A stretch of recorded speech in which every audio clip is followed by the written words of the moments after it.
Graça e paz, meus irmãos, boa noite.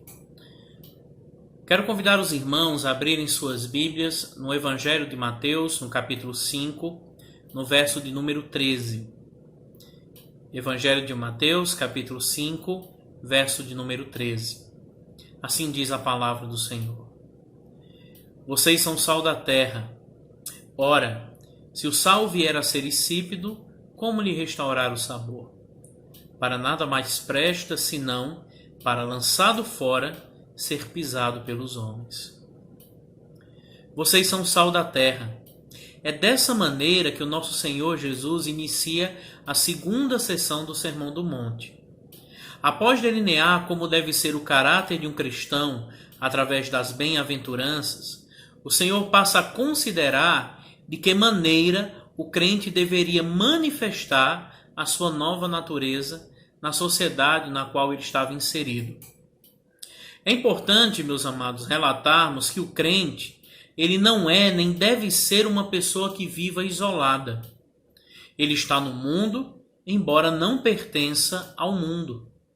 E por esse motivo, ele necessita relacionar-se com o mundo. Contudo, segundo as Escrituras, é recomendado ao crente ter uma mente e uma perspectiva diferente dos homens deste mundo. Não há muito o que se observar para concluir que vivemos em um mundo que está à beira de um colapso. Seja um colapso econômico, seja um colapso social, e à medida com que ele ruma para este colapso, ele se distancia e ao mesmo tempo se opõe a fundamentos que durante vários anos retardaram esse desastre. Nunca, em toda a história da cristandade, viu-se tamanha podridão, promiscuidade, desonestidades, desvalorização da vida. Aborto, eutanásia, são assuntos corriqueiros em nosso dia. Também nunca se viu tamanha degradação, seja pelo surgimento de novas doenças, seja pelo sofrimento que a própria natureza tem sofrido. O mundo em que vivemos, ele está cada dia mais degradado. E o porquê disso? Por causa do pecado. Martin Lloyd-Jones, ele disse também que esse problema pode ser mais grave do que nós imaginamos. Ele falou que na medida em que se for agravando o pecado no mundo, mais provavelmente a igreja poderá vir a sofrer perseguição. E essa realidade, ela não está tão distante do que nós temos vivido hoje. É à luz dessa possibilidade, tratada nos versos 10 e 11, que o mestre continua a ensinar e chama-nos a atenção a respeito da relação entre o crente e o mundo em que ele está inserido. Meus irmãos, para entendermos melhor esse ponto, antes de mais nada, nós precisamos considerar o texto que nós acabamos de ler. E nele nós lemos o seguinte: vocês são o sal da terra. Essas palavras, elas trazem não apenas uma descrição de quem o crente é, mas elas também implicitamente descrevem o mundo no qual nós estamos inseridos. Lembremos que o mundo aqui refere-se a toda a humanidade não regenerada pelo sangue de Cristo. Refere-se a toda a humanidade que está em oposição à obra de Cristo na cruz. E a Bíblia, ela é clara. Ela não deixa espaço para dúvidas quando afirma que este mundo é mau. Em 1 João 5,19 nós lemos: sabemos que o mundo inteiro jaz no maligno. Este é o mundo descrito em Romanos 3 como um mundo onde não há um justo, nenhum sequer, onde não há quem faça o bem, nenhum sequer. Um mundo onde aqueles que estão inseridos têm uma garganta que é igual a um sepulcro aberto e que a sua boca está cheia de maldição e amargura. Aqueles que estão no mundo têm pés velozes para derramar sangue e nos seus caminhos só há destruição, porque neles não há o temor de Deus. A Bíblia ainda afirma que este mundo é inimigo de Deus. E ainda nos ensina que nada que este mundo tem a nos oferecer é duradouro, mas é sempre passageiro. Toda essa descrição do mundo no qual nós estamos inseridos aponta unicamente para a podridão deste mundo. E subentende-se a tendência natural que ele tem a se degradar devido ao pecado original. O mundo, meus irmãos, ele é decaído, ele é pecaminoso, ele é mau. Ele é como um pedaço de carne que, se entregue a ele mesmo, está fadado à putrefação. Os germes que rodeiam aquela carne vão agir sobre ele e vão deteriorá-la de tal forma que ela vai desaparecer por completo. É isso que acontece se nós entregarmos este mundo ao pecado que jaz sobre ele.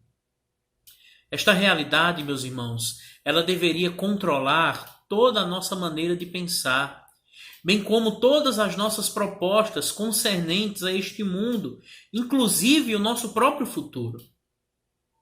O mundo é mau, o mundo é pecaminoso, o mundo é maligno.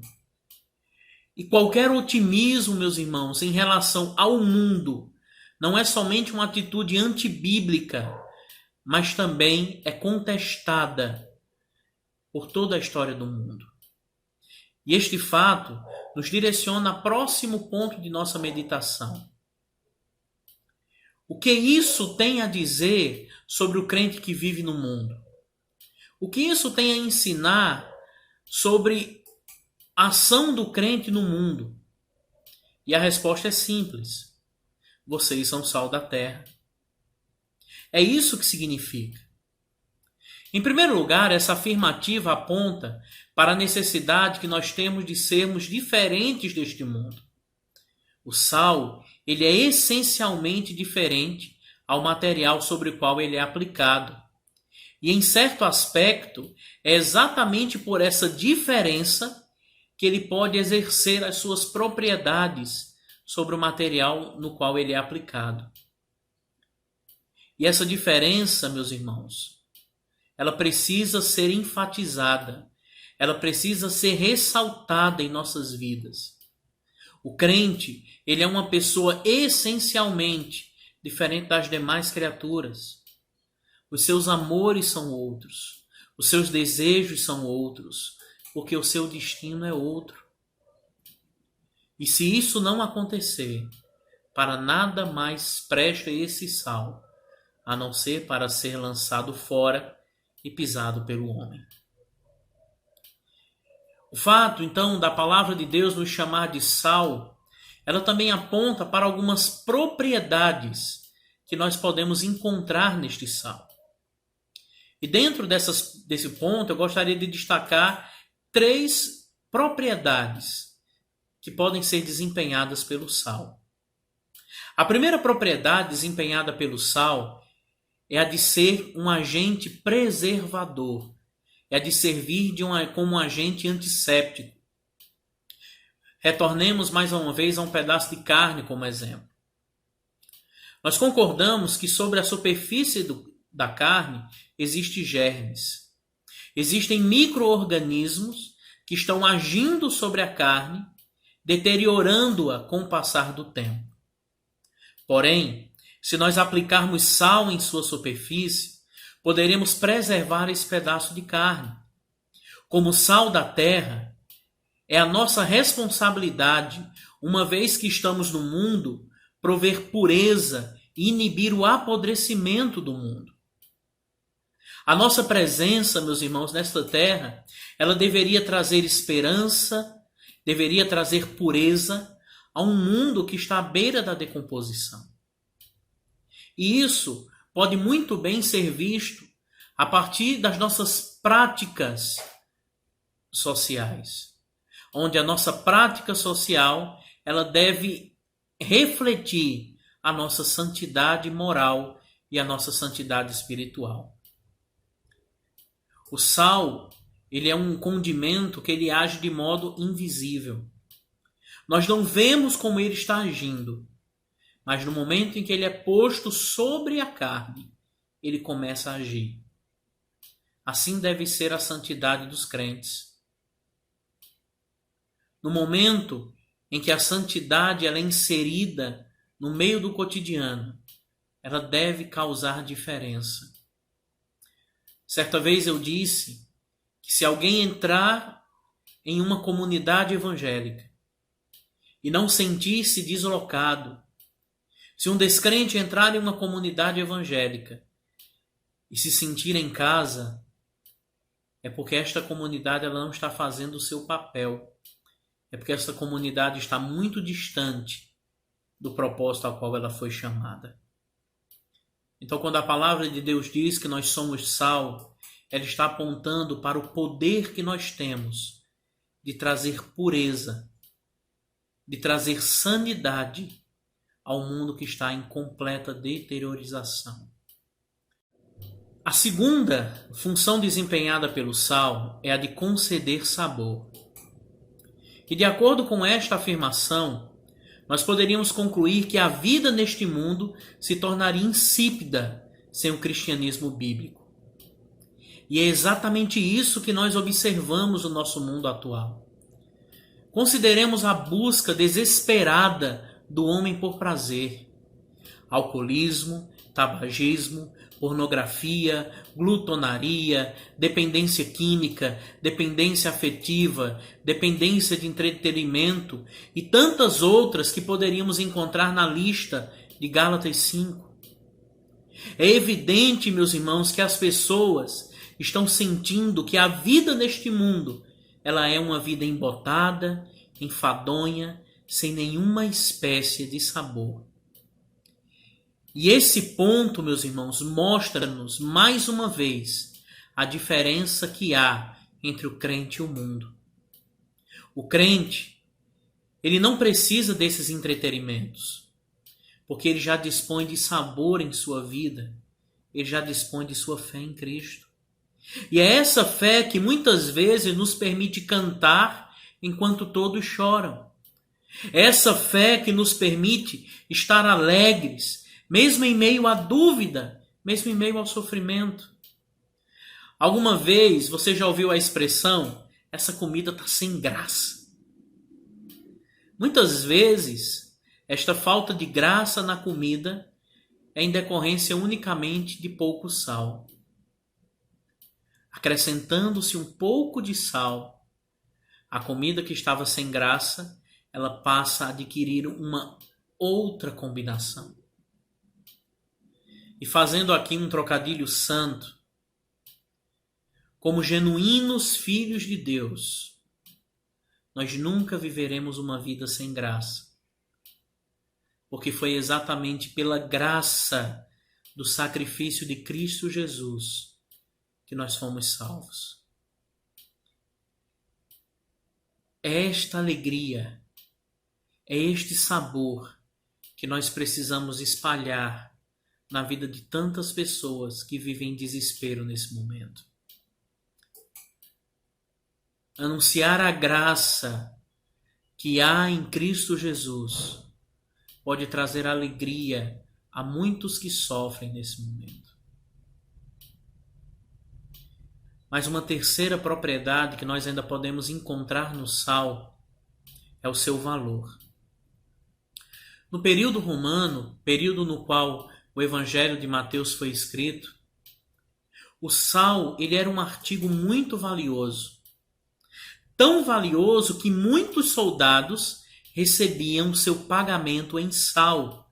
Daí a origem da palavra salário. O seu alto valor fazia com que o sal fosse um bem precioso e que não deveria ser desperdiçado. Fazia com que o sal não fosse um bem tão comum, mas que fosse um bem exclusivo de alguns. Isto aponta, meus irmãos, para o valor da nossa fé neste mundo. A nossa fé é como o sal no tempo antigo. É algo precioso, é algo valoroso e é algo que nem todos têm. Sem o genuíno cristianismo neste mundo, meus irmãos, este mundo perderia completamente o seu valor. Mas você poderia estar se perguntando nesse momento: como nós podemos desempenhar esses papéis no mundo em que nós estamos inseridos? Em primeiro lugar, para que sejamos capazes de desempenhar este papel, o sal precisa sair do saleiro. Eu sei que nós estamos enclausurados em nossas residências. Eu sei que estamos em um distanciamento social. Mas isso não pode nos impedir de pôr vidas que estão em desespero, vidas que estão fragilizadas, vidas que estão distanciadas da presença de Deus, da oração. Isso não pode nos impedir, meus irmãos, de usarmos meios para entregarmos a mensagem do Evangelho a esses perdidos.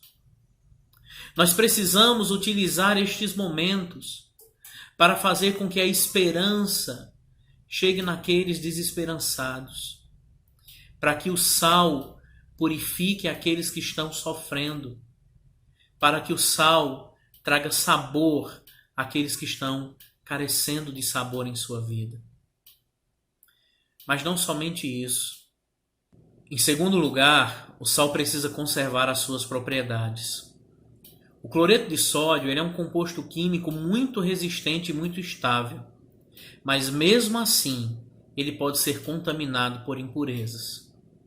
E quando isso acontece, ele se torna um composto inútil e muitas vezes até perigoso. É por este motivo que eu acredito que o Senhor Jesus diz aqui na parte B do versículo: ora, se o sal for insípido, como lhe restaurar o sabor? Para nada mais presta, senão para, lançado fora, ser pisado pelos homens. E acredito que esse é o problema. O sal da igreja tem se tornado insípido. Não há mais santidade em nosso meio. Não há mais diferença entre a conversa de um crente e de um descrente. Meus irmãos, nossas atitudes, elas têm diferido da atitude dos incrédulos. Nós temos derramado sal por onde passamos, ou perdemos o nosso sabor e apenas contribuímos para a podridão do mundo.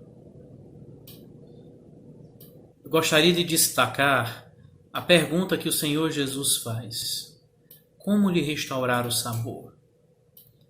Humanamente falando, está impossível. Para nada mais presta a não ser, lançado fora, ser pisado pelos homens. Mas o que é impossível para um homem é possível para Deus.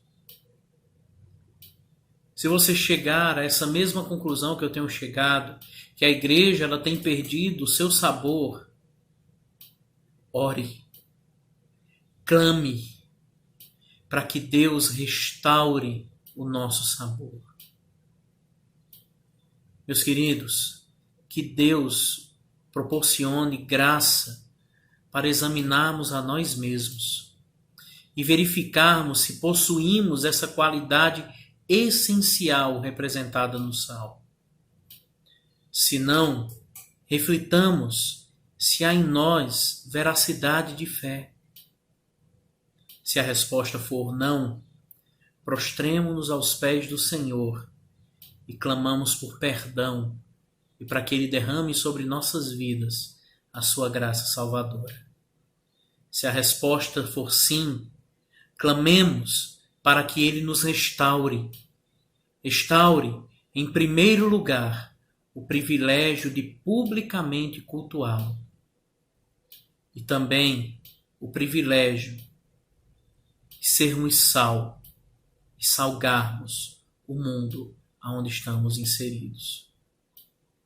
Que a graça de Cristo nos abençoe. Em nome de Jesus. Amém.